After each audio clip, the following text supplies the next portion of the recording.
आम्ही जेव्हा आंघोळ करतो तर आम्ही वेगवेगळे साबण लावतो. पण साबण लावताना त्याच्यामधून रिॲक्शन येते. वेगवेगळी सौंदर्य प्रसाधनांनी आम्ही स्वतःला सुंदर करण्याचा प्रयत्न करतो, त्यांनी आम्हाला रिॲक्शन येते. आम्ही फास्ट फूड खातो, त्यांनी आमच्या शरीरामधून इन्फेक्शन होऊन रॅशेस तयार होतात स्किनवरती. ज्या गोष्टींची आम्हाला गरज नाहीये, झोपेच्या गोळ्या खातो झोप यावी म्हणून, आणि नंतर त्याचे साईड इफेक्ट होतात. ऍसिडीच्या गोळ्या खातो आणि त्याने अल्सर होतो. म्हणजे आम्हाला खरं तर ज्या गोष्टींची गरज नाहीये त्या गोष्टींची आम्हाला काय लावून घेतलेली आहे, सवय लावून घेतलेली आहे. आणि गरज नसलेल्या गोष्टींची सवय लावल्यामुळे तुम्हाला हव्या असलेल्या गोष्टी तुमच्यापासून दूर जातात. उदाहरणार्थ, लहान मूल जेव्हा जन्माला येतं तेव्हा त्याच्या पायामध्ये ही क्षमता नसते की ती स्वतःच्या पायावर उभं राहून जे चालू शकेल. पण जीवनाचा जो प्रवास आहे तो प्रवासही शरीर आणि मन या दोन पायांवर चालतो. आणि जेव्हा ह्या दोन पायांचा वापर लहानपणी शरीराला असलेल्या आपल्याला करता येत नाही, तेव्हा आपण दुसऱ्याचं बोट धरतो. लहान मुलाला आई वडील बोट धरून उठवतात, त्याला वॉकर देतात की बाबा रे तू या वॉकरवर बैस, हा पांगुळ गाडा घे आणि त्या पांगुळ गाड्याच्या मदतीने तू चाल. पण जर असं झालं, तो मोठा झालाय, पाय मजबूत झाले, तरी पण पांगुळ गाडा सोडत नाहीये, तो पांगुळ गाडा सोडत नाहीये, याच्यामध्ये दोष कोणाचा आहे? त्यांनी पांगुळ गाड्याची काय लावून घेतलेली आहे?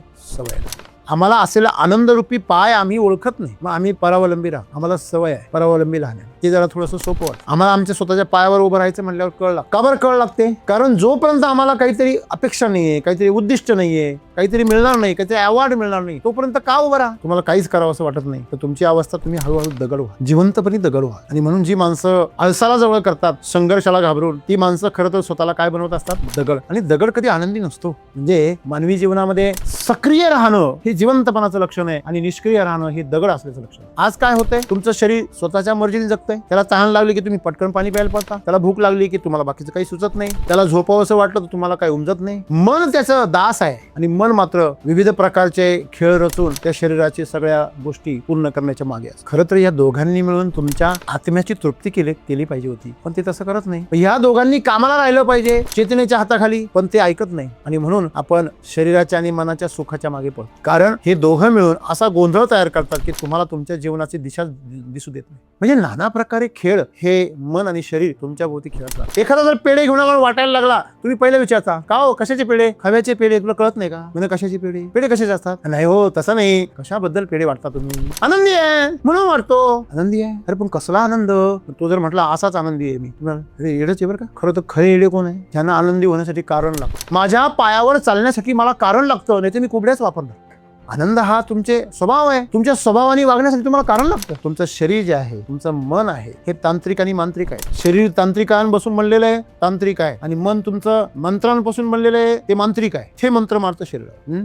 भूक भूक केलंच म्हणतो, हा मला फार भूक लागली, आता मी काहीच नाही करणार. ते म्हणतो पैसा पैसा, हे मंत्र मारत मन. मग तुम्ही कशाच्या मागे? नाही पैसा, पगार पगार पगार, नाही प्रॉफिट प्रॉफिट प्रॉफिट. त्याला काहीच दिसत नाही. हे आपलं जीवन आहे. या तांत्रिक आणि मांत्रिकांनी आपलं जीवन सगळं काय करून टाकलेलं आहे? मायामोहाच्या जाळ्यात अडकून ठेवलं. मग जीवनसाथी असो किंवा मित्र असो किंवा सहकारी असो, आपण नेहमी अपेक्षा करतो की माझे सहकारी चांगले असायला हवे, पण मी चांगला असायला हवा असं तर कधी विचार नाही करतो. मी चांगला आहे का हा प्रश्न आपण स्वतःला कधीच विचारत नाही. पण आपण हा विचार मी करतो की सगळे चांगले असायला पाहिजे, तू मात्र पप्पूच राह. आपण नेहमी आत्मपरीक्षण केलं पाहिजे, आत्मचिंतन केलं पाहिजे आणि ह्या तांत्रिकाला मंत्रिकाला वश केलं पाहिजे. त्याच्यावरच त्याचे मंत्र मारले पाहिजे. जसं भस्मासुराच्या डोक्यावरच मोहिनीने हात ठेवायला लावला आणि त्याला भस्म करून टाकलं. तुमच्या दिवसभरामध्ये तुम्हाला राग किती वेळा आला? एखाद्या वेळेस आला. 24 तासामधले जेवढे सेकंद आहेत त्या सेकंदापैकी तुमचा राग काही सेकंद होता. तुमच्यामध्ये मोह निर्माण झाला, तो काही सेकंद होता. तुमच्यामध्ये दुसऱ्याबद्दल द्वेष निर्माण झाला की याचं फार कौतुक केलं जातंय, माझ्या कामाची कुठल्याही प्रकारची दखल कोणी घेत नाही, अन्याय आहे, असा पण काही काळ जातो. एक सामान्य माणसाच्या जीवनामध्ये 60% अशा प्रकारची वेळ असते. तो जर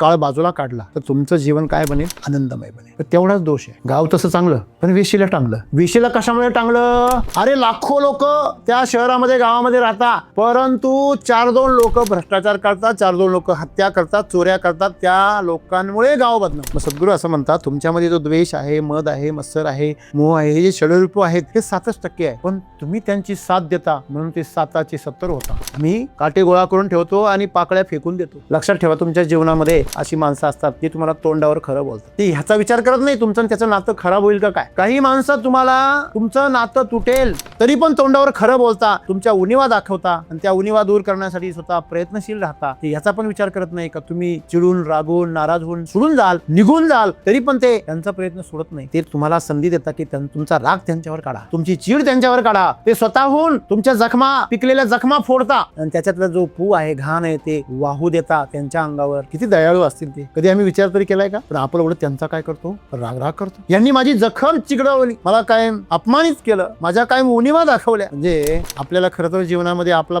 शुभचिंतक कोण आहे हेच कळत नाही. आपण आपल्याला प्रशंसा जो करणारा जो आहे, भाट जो आहे, त्याला आपण आपला शुभचिंतक समजतो. तुम्ही पाकळ्यांवर राग काढणार, कारण तुम्ही जर काट्यांना जर फुल समजले, काट्यांना जर पाकळ्या समजल्यात, तर तुम्ही निश्चित पाकळ्यांना काय समजणार आहे? काटे समजणार. हा मनाचा स्वभाव आहे. तुम्ही अगोदर सुख नावाचं बेंटेकचं मंगळसूत्र घालून ठेवलेलं आहे. आनंदाचं मंगळसूत्र घालण्यासाठी तुम्हाला ते सुख नावाचं मंगळसूत्र तोडून, ताडकत तोडून फेकावं लागेल. तेवढी हिंमत आहे तुमच्यामध्ये? तुम्ही तर म्हणता सुखासाठी हे मन बावर आहे. मन सुखासाठी बावरच राहतं, है की नाही? शरीर भोगासाठी आणि मन सुखासाठी हे कायम बावर आहे आणि आपण त्याच्याच मागे पळतो. म्हणून आपल्याला आनंदाचा शोध कधीच लागत. आनंद आहे तुमच्यामध्ये. कस्तुरी मृगाच्या बेंबीत कस्तुरी आहे आणि ते साऱ्या दुनियामध्ये शोधतो. आमची अवस्था तीच आहे. आमच्या बेंबीत आनंद आहे, पण आम्ही त्याचा जो सुगंध पसरलाय त्याला सुख समजतो आणि त्याच्या मागे पळतो. कस्तुरीचा जो तुम्हाला एकदा शोध लागला, तो सुगंध कुठून बाहेर येतोय? सुख हे आनंदाचं फक्त सुगंध आहे, लक्षात ठेवा. सुख जे आहे ना ते वाईट नाहीये, पण ते आनंदाचा फक्त काय आहे? सुगंध आहे, झलक आहे, प्रतिबिंब आहे. वर चंद्र आहे आणि पाण्यामध्ये त्याचं प्रतिबिंब म्हटलंय आणि त्या पाण्यातल्या प्रतिबिंबाला तुम्ही चंद्र समजून त्याच्या मागे त्याला कवटाळण्यासाठी जाताय. कुणीतरी खडा टाकला आणि ते प्रतिबिंब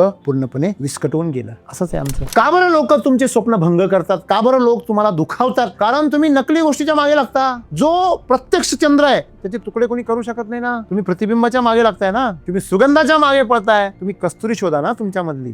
कस्तुरी जर शोधली 24 तास सुगंधात ना, पुढे पळण्याची गरज नाही. आणि ती कस्तुरी आम्हाला का सापडत नाही? कारण आम्ही अगोदरच सुख नावाच्या सुगंधासाठी काय झालेलो आहे? पागल झालेलो.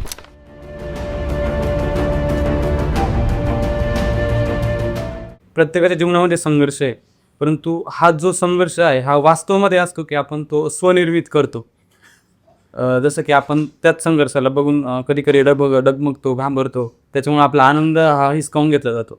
नक्की त्या संघर्षाची व्याख्या काय आहे आणि हा संघर्ष जरी आपल्या जीवनामध्ये असेल, जरी आपण निर्मित केला असेल किंवा मग तो वास्तवामध्ये असेल, तर त्या संघर्षामध्ये प्रत्येक गोष्ट आपण आनंदाने स्वतःला स्टेबल ठेवून कशा पद्धतीने केली पाहिजे. की आपण जर भौतिक जीवन जगत असू तर संघर्ष आपल्या जीवनामध्ये असणारच आहे, आणि जर अभौतिक जीवन जगत असू तर आनंद आपल्यामध्ये असणारच आहे. आता अभौतिक जीवनामध्ये संघर्ष नाही म्हणजे साधू संतांनी तर सांसारिक माणसापेक्षा जास्त संघर्ष केलाय. आध्यात्मिक पुरुषांनी जीवनामध्ये त्यांच्या संघर्षाच्या कहाण्या किती भयंकर आहे.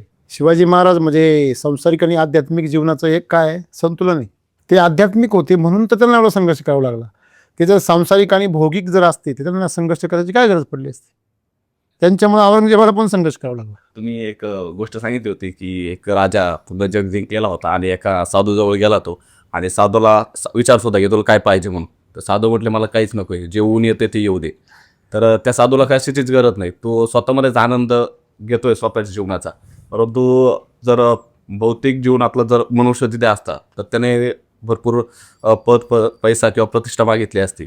मग आम्ही तर आता भौतिक जीवनच जगतोय सध्या तरी. तर ह्या भौतिक जीवनामध्ये प्रत्येक क्षणाला आनंदी कसं राहायचं? कारण की आम्हाला काही ना काही अपेक्षा आहेत आणि त्यामुळे आम्हाला थोडासा कुठेतरी संघर्ष करावा लागतो. की तुम्ही जर तुमच्या आयुष्यात म्हणजे आपल्या आयुष्यामध्ये एक अजून एक डायमेन्शन आहे, एक अजून एक आपण म्हणू शकतो एक आयाम आहे. कशाचा? तर पैसा, पद, प्रतिष्ठा हे सोडून सुद्धा एक वेलबिंगचा, एक तुम्ही वेल आनंदी असण्याचा एक डायमेन्शन आहे. आणि तुम्ही तुमच्यामधलं काम, क्रोध, मोह, मत्सर जर बाजूला केलं तर तुमच्या जीवनासोबत काही संघर्ष उरणार नाही, तुम्ही आनंदी होऊन जाल, असं त्यांना म्हणायचं. आनंदी आपण कसं राहायला पाहिजे, पण तो आनंद आज त्या स्तरापर्यंत आम्ही पोहोचूच शकत नाहीये किंवा पोहोचत नाहीये. आणि तो आनंदच नसला तर संघर्ष पण आपल्या जीवनामध्ये आहे. लुब्रिकंट जर असेल तर गाडी संघर्षाशिवाय काय होते? पळते. तीच गाडी जर लुब्रिकेंट नसेल तर संघर्ष करून पळते. The question is not the friction is there, the question is that whether there is a lubricant is there. If lubricant is there, the action will be very smooth.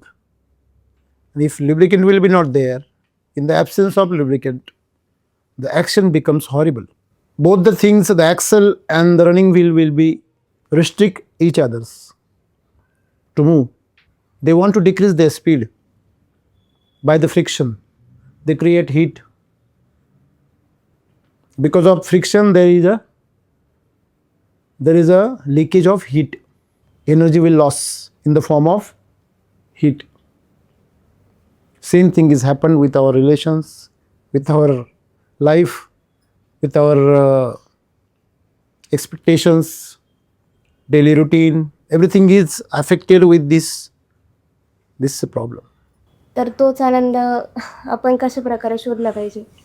मित्र हो, सद्गुरूंचा आजचा जो संदेश आहे हा संदेश आनंदाविषयी आणि संघर्षाविषयी. आमच्या जीवनामध्ये आनंद जर असेल तर संघर्ष नसेल, आणि जर संघर्ष असेल तर आनंद नसेल. आनंदाचा शोध घेण्याची जी प्रक्रिया आहे ती संघर्षाची. बरं, संघर्ष काय? कारण आम्ही नको असलेल्या गोष्टी सोबत जोडून घेतलेल्या आहे. आम्हाला ज्या गोष्टींची गरज नाही आहे. उदाहरणार्थ, आम्ही जेव्हा आंघोळ करतो तर आम्ही वेगवेगळे साबण लावतो. मग साबण लावताना त्याच्यामधून रिॲक्शन येते. वेगवेगळी सौंदर्य प्रसाधनांनी आम्ही स्वतःला सुंदर करण्याचा प्रयत्न करतो, त्यांनी आम्हाला रिॲक्शन येते. आम्ही फास्ट फूड खातो, त्यांनी आमच्या शरीरामधून इन्फेक्शन होऊन रॅशेस तयार होतात स्किनवरती. ज्या गोष्टींची आम्हाला गरज नाही आहे, झोपेच्या गोळ्या खातो झोप यावी म्हणून, आणि नंतर त्याचे साईड इफेक्ट होतात. ॲसिडीच्या गोळ्या खातो आणि त्याने अल्सर होतो. म्हणजे आम्हाला खरं तर ज्या गोष्टींची गरज नाही आहे त्या गोष्टींची आम्हाला काय लावून घेतलेली आहे?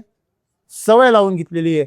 आणि गरज नसलेल्या गोष्टींची सवय लावल्यामुळे तुम्हाला हव्या असलेल्या गोष्टी तुमच्यापासून दूर जातात. उदाहरणार्थ, लहान मूल जेव्हा जन्माला येतं तेव्हा त्याच्या पायामध्ये ही क्षमता नसते की ती स्वतःच्या पायावर उभं राहून जे चालू शकेल.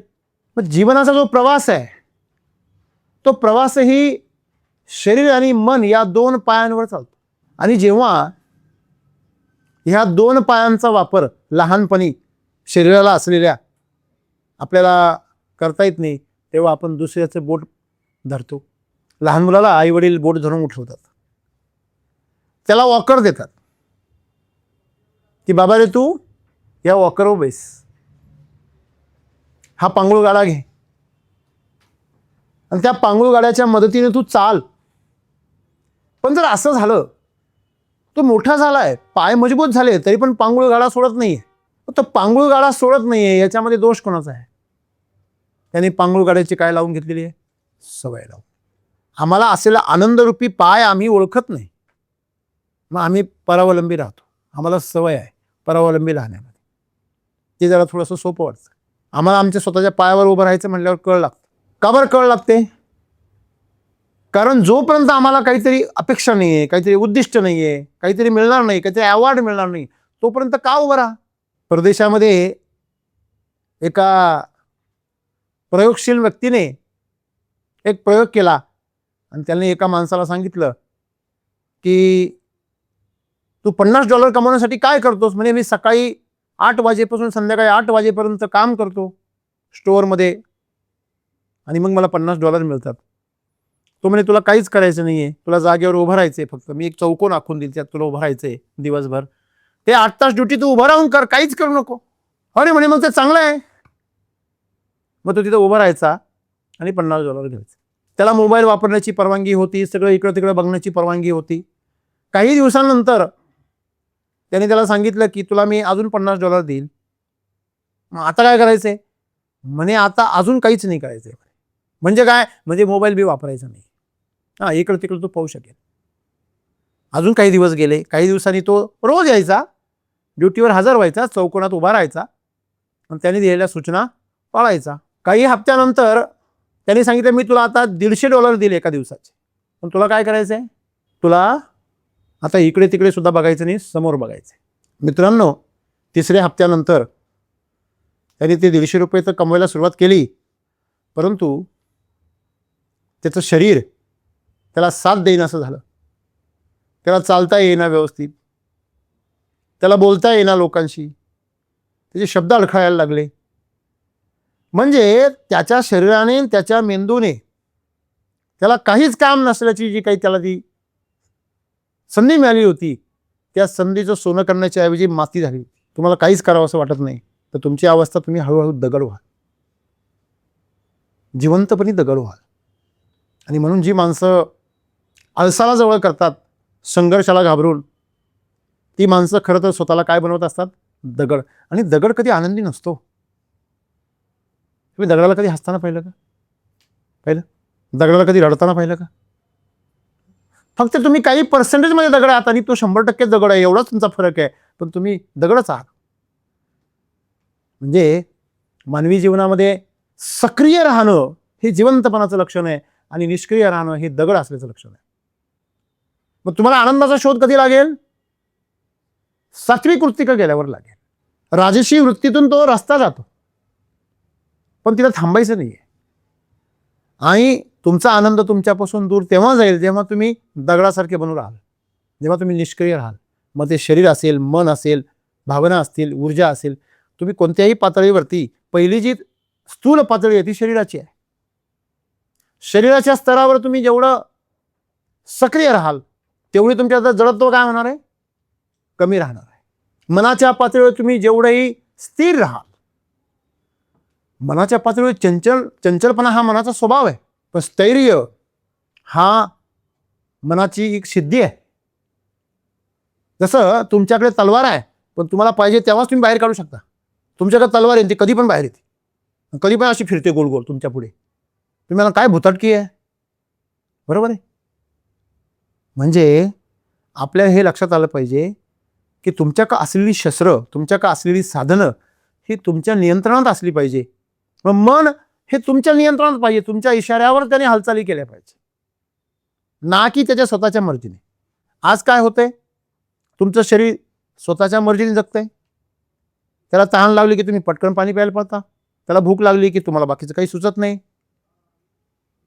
त्याला झोपावंसं वाटलं तर तुम्हाला काही उमजत नाही, त्याला वासनेचा भोग घ्यावासा वाटला तरी दुसरं काही तुम्हाला करू देत नाही. मन त्याचं दास आहे आणि मन मात्र विविध प्रकारचे खेळ रचून त्या शरीराची सगळ्या गोष्टी पूर्ण करण्याच्या मागे असतं. खरं तर या दोघांनी मिळून तुमच्या आत्म्याची तृप्ती केली पाहिजे होती, पण ते तसं करत नाही. ह्या दोघांनी कामाला राहिलं पाहिजे चेतनेच्या हाताखाली, पण ते ऐकत नाही. आणि म्हणून आपण शरीराच्या आणि मनाच्या सुखाच्या मागे पडतो. कारण हे दोघं मिळून असा गोंधळ तयार करतात की तुम्हाला तुमच्या जीवनाची दिशा दिसू देत नाही. तुम्हाला असं सांगतात की अरे बाबा रे, तू अमुक अमुक पदार्थ खा म्हणजे तुला आनंद वाटेल. अरे नाही नाही, तू एवढे पैसे कमव मग तुला आनंद वाटेल. अरे नाही नाही, असा बंगला बांध मग तू आनंदी होशील. नाही नाही, तू अशीच नवरा किंवा अशीच बायको कर मग तुला आनंद मिळेल. नाही रे, तुझी नोकरी चुकली आहे म्हणून तुझ्या आयुष्यात दुःख आहे, तुला योग्य नोकरी शोधायला पाहिजे. नाही रे, तुझा जोडीदार चुकलेला आहे, तुला योग्य जोडीदार पाहिजे होता, मग तू या जोडीदाराला सोडून दे, त्याला वैतागव म्हणजे तो तुला सोडून देईल. रोज त्याच्याशी भांड, त्याच्या चुका काढ, म्हणजे तुला जागा रिकामी करता येईल आणि तुझ्या जीवनामध्ये तुला जो हवा असेल आनंदाचा तुझा व्यक्ती आहे तो तुला मिळेल. म्हणजे नाना प्रकारे खेळ हे मन आणि शरीर तुमच्या भोवती खेळत राहतं. का तर सद्गुरू काय सांगताय की माणसाच्या जीवनाचा एक आयाम आहे की तुम्ही सहजपणे आनंदी असू शकता कुठल्याही कारणाशिवाय. आपल्याला असं वाटतं हे कसं शक्य आहे? काहीच कारण नाही आणि आनंदी आहे. वेलायच का? एखादा जर पेढे घेऊन आला वाटायला लागला, तुम्ही पहिलं विचारता का हो कशाचे पेढे? खव्याचे पेढे, तुला कळत नाही का? म्हणजे कशाचे पेढे? पेढे कशाचे असतात? नाही हो, तसं नाही. कशाबद्दल पेढे वाटता तुम्ही? आनंदी आहे म्हणून वाटतो. आनंदी आहे? अरे पण कसला आनंद? तू जर म्हटला असाच आनंदी आहे मी, तुम्हाला येडच आहे बरं का. खरं तर खरे येडे कोण आहे? ज्यांना आनंदी होण्यासाठी कारण लागतं. माझ्या पायावर चालण्यासाठी मला कारण लागतं, नाही तर मी कुबड्याच वापरणार. आनंद हा तुमचे स्वभाव आहे. तुमच्या स्वभावाने वागण्यासाठी तुम्हाला कारण लागतं. एक लक्षात ठेवा, एक तांत्रिक होता. त्या तांत्रिकाने एक सुंदर स्त्रीला आपल्यात वश करून मंत्राद्वारे तिच्यावरती पाणी शिंपडायचं, मंत्रलेलं, आणि तिला माकडीन बनवायचं आणि निघून जायचं. तप वगैरे जे साधना करायचं ते सगळं त्याचं काम उरकायचं, परत आपल्या आश्रमात यायचा आणि त्या माकडीला बोलवायचा, तिच्यावर मंत्र, परत तिला तिच्या ओरीला सुंदर स्त्री रूपामध्ये आणायचा, परत तिच्याबरोबर भोगविलास करायचा आणि सकाळी परत तिला उठल्यानंतर परत माकडीन बनवायचं. मग एका राजकुमाराने त्याच्यावर लक्ष ठेवलं. त्याने विचार केला की या तरुणीला या तांत्रिकाच्या या जाळ्यातून सोडवलं पाहिजे. मग त्याने काय केलं, दबा धरून बसला, सावध राहिला, आणि ज्या क्षणी तो तांत्रिक होता तो मांत्रिक आला आणि त्याने प्रवेश केला त्या आश्रमामध्ये. त्याने कुठलाही विलंब न करता तत्काळ ते मंत्रालय उच्चारलेले पाणी घेतलं आणि त्याच्या डोक्यावर टाकलं आणि त्यालाच माकड बनवलं. लक्षात घ्या, गुरुची विद्या गुरुला मिळाली पाहिजे. तांत्रिक गुरुचा विचार चाललाय आपला, बरोबर आहे ना? आणि तुम्ही जर आध्यात्मिक गुरुची विद्या जर आध्यात्मिक गुरुला दिली तर तुमचं कल्याणच होईल. कारण आध्यात्मिक गुरुची विद्या तुमच्या गुरुला परत देण्यासाठी तुम्हाला ती साधना करावी लागेल, साध्य करावं लागेल, आणि आध्यात्मिक गुरुची विद्या ही तुम्हाला आनंदीच करेल. पण तांत्रिक गुरुची विद्या तुम्हाला अधार्मिकच करेल. कळलं का? म्हणून गुरुची विद्या गुरुलाही दिलीच पाहिजे, तीच तर खरी गुरुदक्षिणा आहे. तसं तुमचं शरीर जे आहे, तुमचं मन आहे, हे तांत्रिक आणि मांत्रिक आहेत. शरीर तांत्रिकांपासून बनलेलं आहे, तांत्रिक आहे, आणि मन तुमचं मंत्रांपासून बनलेलं आहे, ते मांत्रिक आहे. हे मंत्र मारतं शरीरावर. भूक भूक भूक केलंच म्हणतं, हां मला फार भूक लागली, आता मी काहीच नाही करणार. ते म्हणतं पैसा पैसा, हे मंत्र मारत मन. मग तुम्ही कशाच्या मागे? नाही, पैसा, पगार पगार पगार, नाही प्रॉफिट प्रॉफिट प्रॉफिट, त्याला काहीच दिसत नाही दुसरं. हे आपलं जीवन आहे. ह्या तांत्रिक आणि मांत्रिकांनी आपलं जीवन सगळं काय करून टाकलेलं आहे? मायामोहाच्या जाळ्यात अडकून ठेवलेलं आहे. मग सद्गुरू काय म्हणता, तुमच्या आनंदासाठी तुम्हाला असं वाटतं की काहीतरी घर कारणीभूत आहे, चांगला बंगला, चांगली गाडी, चांगले जोडीदार, मग जीवनसाथी असो किंवा मित्र असो किंवा सहकारी असो. आपण नेहमी अपेक्षा करतो की माझे सहकारी चांगले असायला हवे, पण मी चांगला असायला हवा असं तर कधी विचार नाही करत आपण. मी चांगला आहे का हा प्रश्न आपण स्वतःला कधीच विचारत नाही. पण आपण हा विचार मी करतो की सगळे चांगले असायला पाहिजे. तू मात्र पप्पूच राह. आपण नेहमी आत्मपरीक्षण केलं पाहिजे, आत्मचिंतन केलं पाहिजे, आणि ह्या तांत्रिकाला मंत्रिकाला वश केलं पाहिजे. त्याच्यावरच त्याचे मंत्र मारले पाहिजे. जसं भस्मासुराच्या डोक्यावरच मोहिनीने हात ठेवायला लावला आणि त्याला भस्म करून टाकलं. ही शक्ती आपल्या आतमध्ये आहे. तुम्ही ह्या शरीराचा आणि मनाच्या वर मात करू शकता. मग सद्गुरू काय सांगता की आपल्यामध्ये अनेक भावना आहे. मग त्याच्यामध्ये राग आहे, द्वेष आहे, मत्सर आहे, मोह आहे. मला सांगा, ते असं म्हणता की तुम्ही जर त्याला जर ग्रेडिंग केलं, त्याचं जर तुम्ही पर्सेंटेजमध्ये जर त्याचं अनालिसिस केलं, तर तुमच्या जीवनामध्ये सुख आहे, समाधान आहे, मैत्री आहे, एकमेकाची मदत आहे, छानपैकी घातलेला वेळ आहे, एकमेकाच्या बरोबरची नाती आहेत, आणि या सर्व गोष्टींमध्ये तुमच्या जीवनामध्ये विश्वासघात, दुःख, वेदना, द्वेष, मत्सर, लोभ, राग, ह्या सगळ्या गोष्टींचं पर्सेंटेज किती आहे बरं? ते म्हणजे फक्त 7% आहे. तुमच्या दिवसभरामध्ये तुम्हाला राग किती वेळा आला? एखाद्या वेळेस आला. 24 तासामधले जेवढे सेकंद आहेत, त्या सेकंदापैकी तुमचा राग काही सेकंद होता. तुमच्यामध्ये मोह निर्माण झाला, तो काही सेकंद होता. तुमच्यामध्ये दुसऱ्याबद्दल द्वेष निर्माण झाला की याचं फार कौतुक केलं जात आहे, माझ्या कामाची कुठल्याही प्रकारची दखल कोणी घेत नाही, अन्याय आहे, असा पण काही काळ जातो. एक सामान्य माणसाच्या जीवनामध्ये 7% अशा प्रकारची वेळ असते. तो जर काळ बाजूला काढला तर तुमचं जीवन काय बनेल? आनंदमय बनेल. तर तेवढाच दोष आहे. गाव तसं चांगलं, पण वेशीला टांगलं. वेशीला कशामुळे टांगलं? अरे लाखो लोक त्या शहरामध्ये गावामध्ये राहतात, परंतु 4-2 लोक भ्रष्टाचार करतात, 4-2 लोक हत्या करतात, चोऱ्या करतात. त्या लोकांमुळे गाव बदनाम होतं. बरोबर आहे का चूक आहे? एखाद्या शाळेमध्ये जर एक जरी घटना जर चुकीची घडली, एक शिक्षकाची घटना चुकीची घडली, एका विद्यार्थीकडून जर घटना चुकीची घडली, तर अख्खी शाळा काय होते? बदनाम. तसंच आमची विचार करण्याची पद्धती आहे. मग सद्गुरू असं म्हणतात, तुमच्यामध्ये जो द्वेष आहे, मद आहे, मत्सर आहे, मोह आहे, हे जे षडरूप आहेत हे 7% आहे. पण तुम्ही त्यांची साथ देता म्हणून ते 7ची 70 होता.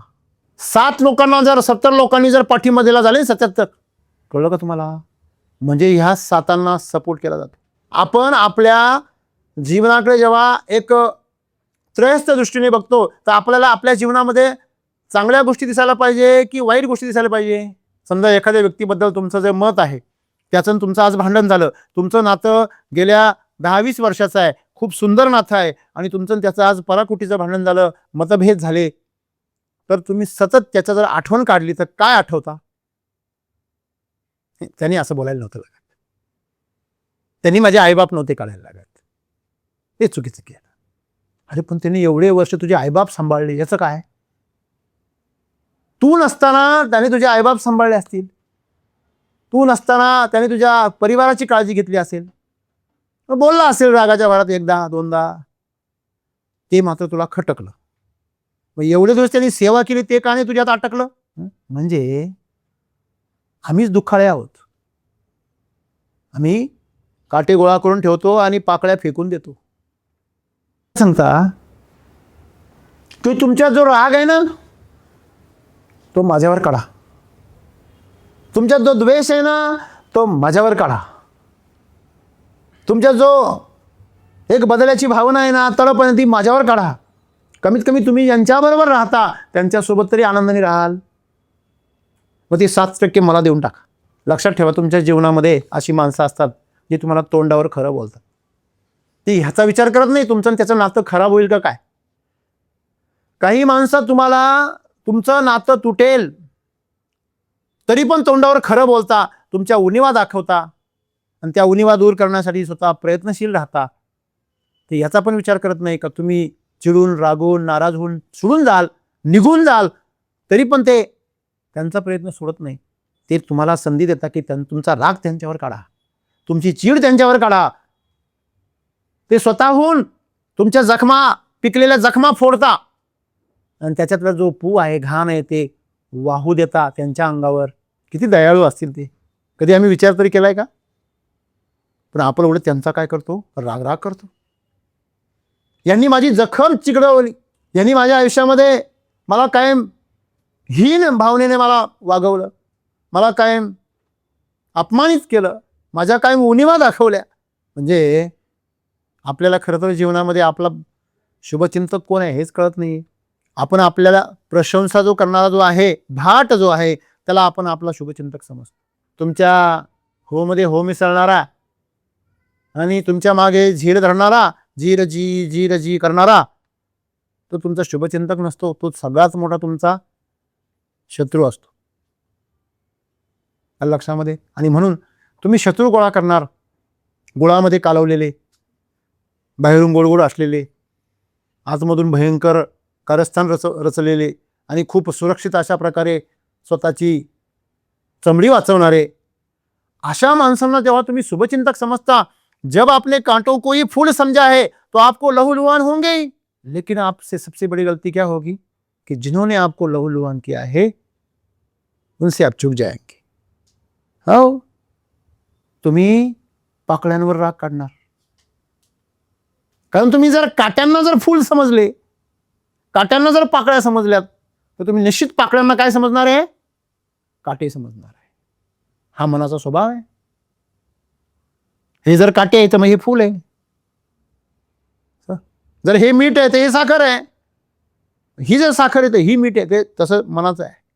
आणि म्हणून सद्गुरू आम्हाला काय सांगताय की तुमच्या जीवनामध्ये जो आनंद नाही आहे ना, त्याचं कारण फार मोठं नाही आहे, छोटं आहे, खूप छोटं आहे. परंतु त्या कारणाला तुमचं शरीर आणि मन सपोर्ट करतं, तुमच्या भावनासुद्धा त्याच्यामध्ये उतरवतं. आणि म्हणून त्या काट्यांनी तुमचं सगळं लक्ष त्या काट्यावर असल्यामुळे तो तुमच्या डोळ्यापासून कितीतरी दूर आहे तरी पण तुमच्या डोळ्यात सलतो, तुमच्या डोळ्याला जखमी करतो. डोळा म्हणजे तुमचं हृदय, मन. म्हणजे मी तुम्हाला नेहमी सांगतो, काही माणसं अशी असतात, रस्त्याने चालताना तुम्ही सोबत जर चालले असाल आणि जर समोर जर काटा आला, तुम्ही त्याला जर ओरडले काटा, तर तो काटा घुसल्यासारखं रिॲक्शन देतो. तुम्ही घाबरून जाता का, अरे घुसला कायच्या पायामध्ये, मागचा माझ्या नजरेतून सुटला वाटतं.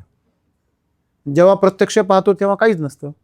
एका माणसाच्या स्वप्नामध्ये कायम काटे यायचे, बायको हुशार होती म्हणजे बुटं घालून झोपा, आले काटे तरी घुसणार नाही मध्ये. हां, त्या दोघांना बी वंदन करायला पाहिजे. मग ही आजच्या प्रकारची वस्तुस्थिती आहे. वेड्यांचा बाजार आहे. वेड्यांच्या बाजारामध्ये काय विकलं जाईल आणि कोणत्या भावाने विकलं जाईल. वेड्यांच्या बाजारामध्ये बेंटेक्स सोन्याच्या भावात विकलं जातं आणि सोनं बेंटेकच्या बाजारामध्ये विकलं जातं, लक्षात ठेवा. हा वेड्यांचा बाजार आहे. इथे सत्य पायदळी तुळवलं जातं आणि असत्य डोक्यावर घेऊन नाचलं जातं. म्हणून आम्ही म्हणतो सच्चे का मुंह काला, झुटे का बोलबाला. कारण येड्यांची दुनिया आहे. हे असे येडे आहे, असे मूर्ख आहे, शेकचिल्ली आहे, का जे स्वतःच्या पायावर स्वतः धोंडा मारताय. आणि म्हणून सद्गुरूंना सांगावंसं वाटलं की जेव्हा तुम्ही आनंदी असता तेव्हा तुम्ही संघर्ष कुठलाच करत नाही. संघर्षाचं कारणच मुळात काय आहे, सुखाची अपेक्षा आहे. जोपर्यंत तुमच्या गळ्यामध्ये बेंटेक्सचा दागिना आहे तोपर्यंत, समजा मंगळसूत्र एकच असतं की नाही, का दोन असतात, किती असतात, तुम्ही कधी बघितलं का एखाद्या स्त्रीने 2 मंगळसूत्र घातले? एकच असतं, बरोबर आहे सर. मग तुमच्या गळ्यात जर बेंटेक्सचं मंगळसूत्र असेल तर ओरिजिनल सोन्याचं मंगळसूत्र घालण्यासाठी पहिलं काय करावं लागेल, तुम्ही अगोदर सुख नावाचं बेंटेक्सचं मंगळसूत्र घालून ठेवलेलं आहे. आनंदाचं मंगळसूत्र घालण्यासाठी तुम्हाला ते सुख नावाचं मंगळसूत्र तोडून ताडकं तोडून फेकावं लागेल. तेवढी हिंमत आहे तुमच्यामध्ये. तुम्ही तर म्हणता सुखासाठी, हे मन बावरे. मन सुखासाठी बावरच राहतं, है की नाही. शरीर भोगासाठी आणि मन सुखासाठी हे कायम बावर आहे आणि आपण त्याच्याच मागे पळतो. म्हणून आपल्याला आनंदाचा शोध कधीच लागत नाही. आनंद आहे तुमच्यामध्ये, कस्तुरी मृगाच्या बिंबीत कस्तुरी आहे आणि ते साऱ्या दुनियामध्ये शोधतं. आमची अवस्था तीच आहे. आमच्या बिंबीत आनंद आहे, पण आम्ही त्याचा जो सुगंध पसरलेला आहे त्याला सुख समजतो आणि त्याच्या मागे पळतो. कस्तुरीचा जो तुम्हाला एकदा शोध लागला, तो सुगंध कुठून बाहेर येतोय. सुख हे आनंदाचं फक्त सुगंध आहे, लक्षात ठेवा. सुख जे आहे ना ते वाईट नाहीये, पण ते आनंदाचा फक्त काय आहे, सुगंध आहे, झलक आहे, प्रतिबिंब आहे. वर चंद्र आहे आणि पाण्यामध्ये त्याचं प्रतिबिंब म्हटलंय आणि त्या पाण्यातल्या प्रतिबिंबाला तुम्ही चंद्र समजून त्याच्या मागे त्याला कवटाळण्यासाठी जाताय.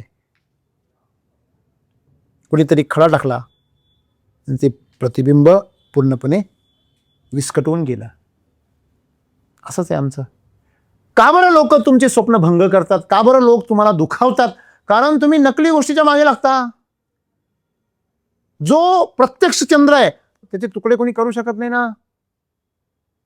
तुम्ही प्रतिबिंबाच्या मागे लागताय ना, तुम्ही सुगंधाच्या मागे पळताय. तुम्ही कस्तुरी शोधा ना तुमच्यामधली. एकदा कस्तुरी जर शोधली 24 तास सुगंधात ना, पुढे पळण्याची गरज नाही. आणि ती कस्तुरी आम्हाला का सापडत नाही, कारण आम्ही अगोदरच सुख नावाच्या सुगंधासाठी काय झालेलं आहे, पागल झालेलो आहे.